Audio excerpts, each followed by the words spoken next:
Wacha nicheke kwanza na hii kicheko inaenda kwa Ruto direct. There are just some days when you wake up and you already know.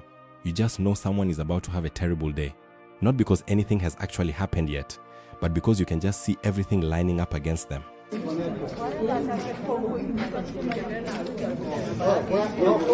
By 4 a.m. this morning, people were already awake in Ol Kalou. And I'm not talking about the politicians or the party agents. No, I mean ordinary Kenyans. These are elderly people, wamesema wabaki nyuma.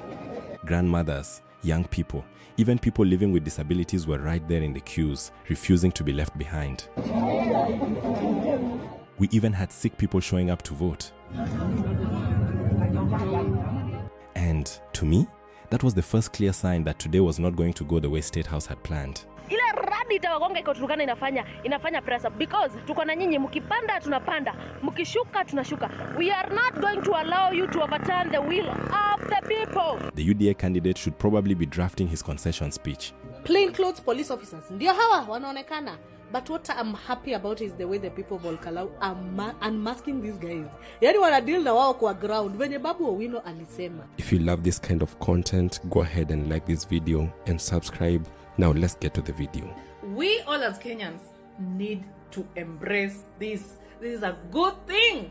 High voter turnout. High voter turnout. Unatokea kwenda kupiga kura. This is so nice. This is so nice. I love you, Murima people. Normally, by-elections don't really attract huge crowds. Most people just stay home, the energy is low, and the turnout is usually, well, pretty disappointing. But today was totally different. From the absolute moment the polling stations opened, the queues were already backing up. People showed up in numbers, like huge numbers. Kuna operation inaendelea pale Ol Kalou. Wacha nikuambie, kama we ni mgonjwa unakujiwa mpaka kwa hospitali. Unabebwa, you go and vote, and then you are taken back.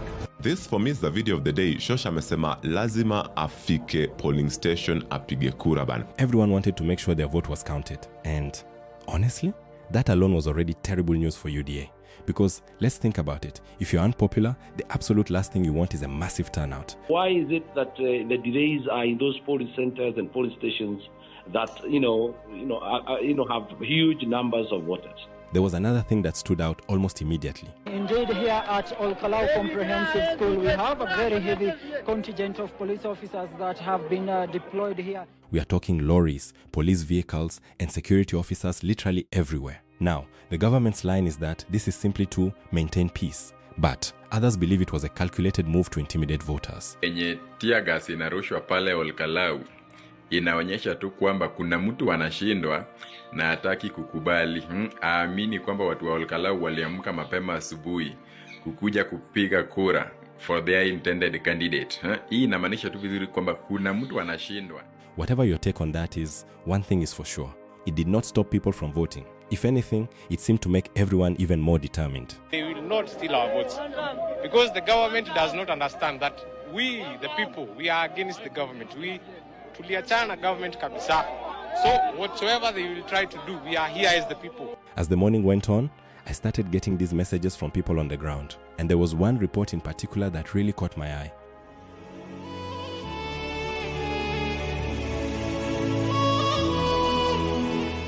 Some residents were claiming they were being offered 500 Kenya shillings and basically being encouraged to vote for the UDA candidate, Muchina. Evidence kwa kalatas. Residents of Ol Kalou are now raising the alarm regarding what they're terming as open voter bribery. Now, a company identified as Pollmasters Limited wametumia watu 500 shillings this morning. Wakaambia kwamba ni kwa ajili ya Muchina, really telling, na wakaambiwa kwamba ni fair ya kwenda kwa polling station. Now, if that's true, it raises some incredibly serious questions about the integrity of this whole process, because elections are supposed to be decided by ideas, not by quick cash.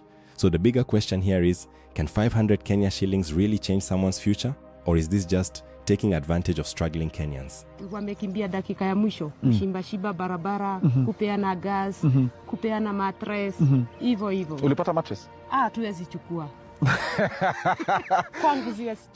People didn't just cast their ballots and head home. a lot of them actually stayed outside the polling stations. Linda kura zetu mpaka zihesabiwi na tunataka tujue mwenye tumechagua ambao ni wa DCP amechukua kitu. Well. Those are the words. The IEBC already made it clear you can't hang around inside the station once you've voted.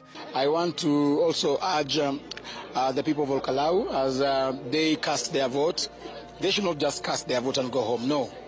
This is not a government that we can trust. Let us ensure that we cast our vote and guard our vote. We have our agents. But DPL, you know it is against the IBC rules for you to guard your vote, because IBC said once you vote, you go home. Yeah, but we can wait outside the polling station. There's no law stopping people from hanging out nearby, and many residents chose to do exactly that.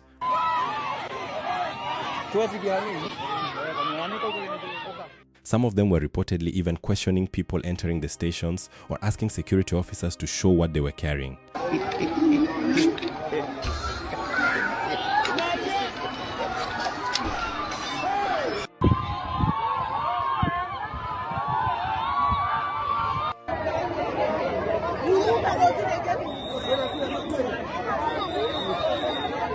Whether you agree with that kind of approach or not, one thing is painfully obvious: trust is low, like incredibly low.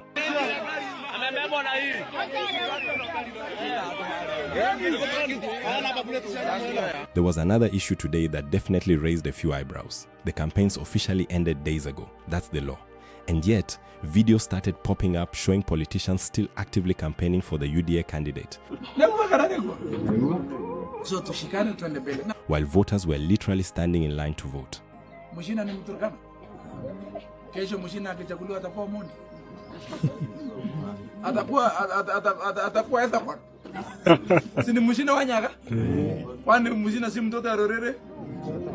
Again, this just leaves people asking questions.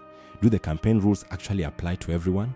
So kitu tunapatia mtoto wa nyumbani, ile tunatafuta mahali kuna matunda. Miti yenyewe na matunda ni miti ya serikali. Because if the rules only matter for one side, then are they really even rules at all?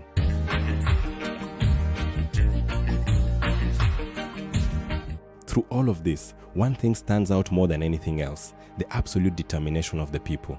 Despite the tension, the rumors, the massive security deployment, people still showed up. They refused to stay home, and they refused to be intimidated. We cannot be having people moving around.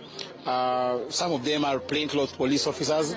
I think their motive was to intimidate voters, but I thank the people of Ol Kalou who have turned out in large numbers. We've gone to several polling stations, and we have seen citizens of all categories, youth, women, middle-aged citizens coming out to exercise their civic right. Whether you support UDA, DCP, or anyone else, that kind of commitment to the vote is exactly what keeps a democracy alive. I love you, Murima people. I love you for this. This is so nice, and all Kenyans must embrace this. And I'm talking on behalf of my community. Mulembe, we must embrace this. We are not lesser than these people. We can still turn out ourselves, Pia. Hivi. Now, as I'm recording this, the final tally isn't out yet. So, obviously, nobody can claim victory just yet. Doing that would be pretty irresponsible. But judging by the sheer energy on the ground, this has easily become one of the most closely watched by elections. By tonight, or maybe just before midnight, we should finally know who the next MP for Ol Kalou is going to be. And whichever way it swings, this result is going to send a massive message way beyond Mount Kenya. There are things we learn from people of the mountain. One of them is how to make money. The second thing that we have learned this morning in Ol Kalou, and I'm making this video at exactly 8:30. I woke up at 5 a.m. Nikaingia TikTok, nikapata watu wanatengeneza live za venye wanaenda kupiga laini ya kupiga kura. So there's another thing we have to learn from the people of the mountain: how to vote. At the end of the day, today wasn't just about choosing one member of parliament. It turned into something much, much bigger. It became a test of turnout, a test of public trust, and a test of whether Kenyans still believe their votes actually matter. Ni hamtaki kwa nini matrix ya serikali? Juu kuna wenye wanateseka na kwa hospitali na hizo mattresses inafaa kupelekwa hospitali. Inapelekewa mtu kama mimi. Mimi si mgonjwa lakini mgonjwa anateseka. So, I want to hear from you. What do you think today's turnout proved? Is Ol Kalou sending a clear message to the rest of the country? And who do you think is taking the win? Drop your predictions in the comments. I'll be going through every single one. Oh, and if you haven't already, make sure to subscribe.